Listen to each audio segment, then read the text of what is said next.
Sahabat setia Gowor yang dikasihi Tuhan, Shalom. Hari ini adalah Kamis 25 Juni 2026. Kita akan bersama-sama merenungkan firman Tuhan hari ini yang diambil dari Injil Matius 7 ayat 21 sampai dengan 29. Kita siapkan hati kita. Haleluya, haleluya, haleluya. Barang siapa mengasihi aku akan menaati sabdaku. Bapakku akan mengasihi dia, dan kami akan datang kepadanya. Haleluya, haleluya, haleluya. Tuhan bersamamu dan bersama rohmu. Inilah Injil suci menurut Matius, dimuliakanlah Tuhan. Dalam khotbah di bukit, Yesus berkata, bukan setiap orang yang berseru kepadaku, Tuhan, Tuhan akan masuk dalam kerajaan surga, melainkan dia yang melakukan kehendak Bapakku di surga.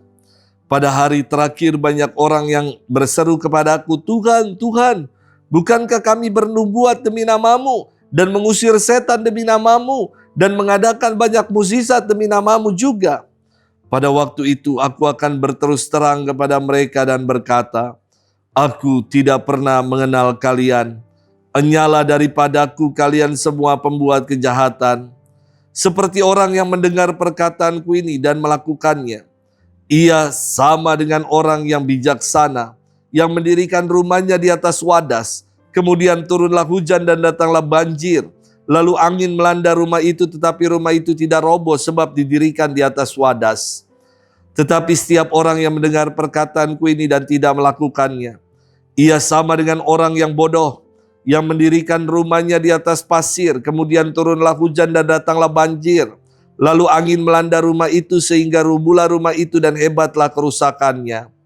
Setelah Yesus mengakhiri perkataannya ini, takjublah orang banyak itu mendengarnya.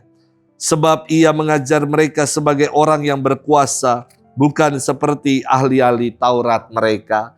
Demikianlah sabda Tuhan. Terpujilah Kristus.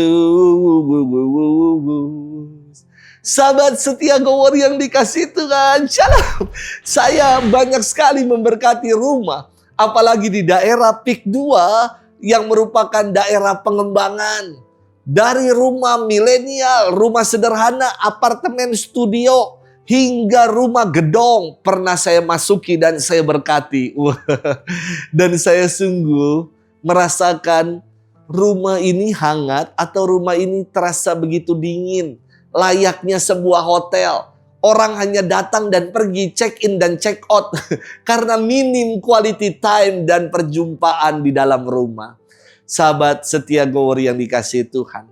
Firman Tuhan hari ini sangat bernas. Dan bacaan ini biasa digunakan saat ibadat pemberkatan rumah.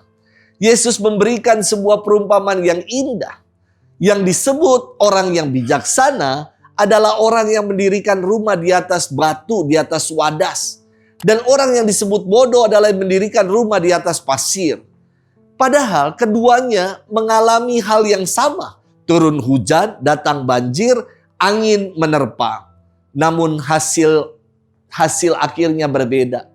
Yang mendirikan rumah di atas wadas, di atas batu, mengalami macam-macam hal itu. Banjir, angin, hujan. Tapi rumah itu tetap berdiri kokoh dan kuat. Inilah yang disebut Yesus orang yang bijaksana. Yakni yang setia mendengarkan firman dan melakukannya. Sementara yang mendirikan rumah di atas pasir, ketika hujan, banjir, dan angin menerpa, rumah ini roboh dan hebat kerusakannya. Inilah yang disebut Yesus sebagai orang bodoh. Sudah dengar firman, namun tidak melakukannya. Sahabat setia Gowor yang dikasihi Tuhan. Di bagian akhir firman hari ini dikatakan, setelah Yesus mengakhiri pengajarannya, orang banyak takjub. Karena Yesus mengajar mereka sebagai orang yang berkuasa. Tidak seperti ahli-ahli Taurat mereka. Ada perbedaan. Ahli Taurat hanya mengajar, namun tidak melakukan. Dia udah dengar, tapi tidak buat. Sementara Yesus mengajar, tetapi juga melakukan apa yang ia ajarkan. Sahabat setia Gowor yang dikasihi Tuhan. Di awal firman hari ini Yesus bersabda, bukan setiap orang yang hanya ngomong atau berseru Tuhan, Tuhan yang akan diselamatkan. Siapa yang akan diselamatkan? Dia yang melakukan kehendak Tuhan, dialah yang akan diselamatkan. Kita beriman bukan hanya sekedar omongan. Kita beriman perlu kita amalkan dalam perbuatan. Sudahkah iman kita ungkapkan dalam perbuatan sehari-hari untuk mau mengasihi sesama kita, untuk mau semakin peduli, semakin berbela rasa, semakin menjadi kabar baik, kabar sukacita dimanapun kita berada. Semoga itulah ungkapan-ungkapan iman kita di tengah kehidupan. Selamat bermenung. Tuhan memberkati kita selalu, Bapa dan Putra dan Roh Kudus. Amin.